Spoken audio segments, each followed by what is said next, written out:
the camera and the fear of impermanence.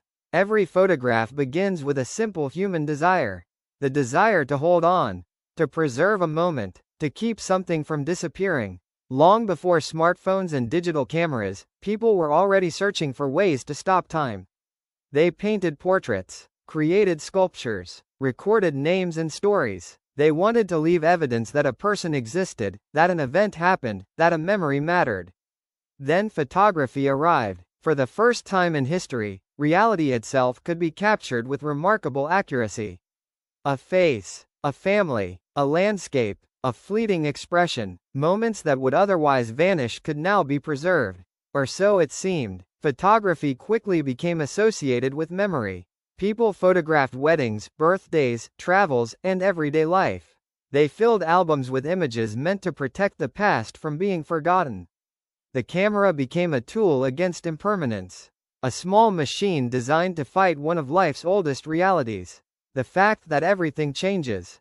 Everything ages. Everything passes. At first glance, photography appears to succeed in this mission. An image taken 50 years ago can still be viewed today. A portrait can outlive the person it depicts. A photograph can survive long after a building has been demolished or a landscape has changed. The camera seems to offer a kind of permanence. Yet the story is more complicated. Because while photographs preserve appearances, they do not preserve experiences. A photograph can show a smile, but it cannot fully preserve the feeling behind it.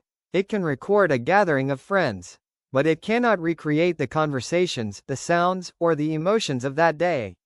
The image remains. The moment does not. This is one of photography's greatest paradoxes. The camera captures time, yet it also reminds us that time cannot truly be stopped.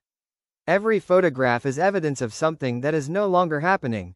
The moment exists only in the image. The reality itself has already moved on.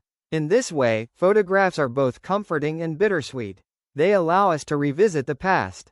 But they also remind us that the past is gone.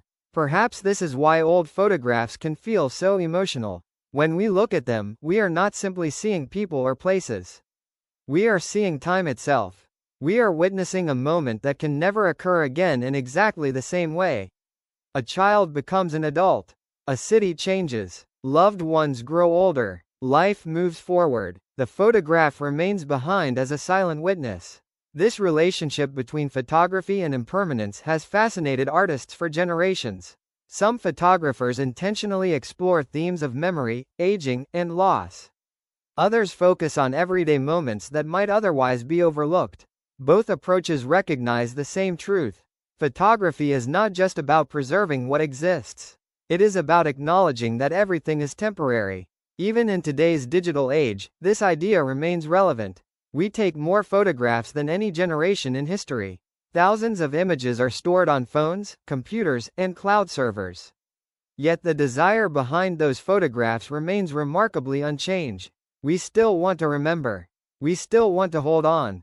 We still hope that certain moments can be protected from time. And perhaps there is something deeply human about that. Not because photography can defeat impermanence. It cannot. But because it allows us to honor what is fleeting. To pause. To notice. To recognize that a moment mattered. The camera does not stop time. It never has. What it does is something equally important. It reminds us that time is passing. And because it is passing, the moments we experience become valuable. Perhaps that is the true gift of photography. Not permanence, but awareness. The awareness that every moment is temporary. Every expression is fleeting. Every chapter eventually ends. And precisely because of that, every moment becomes worth remembering. The camera cannot save us from impermanence.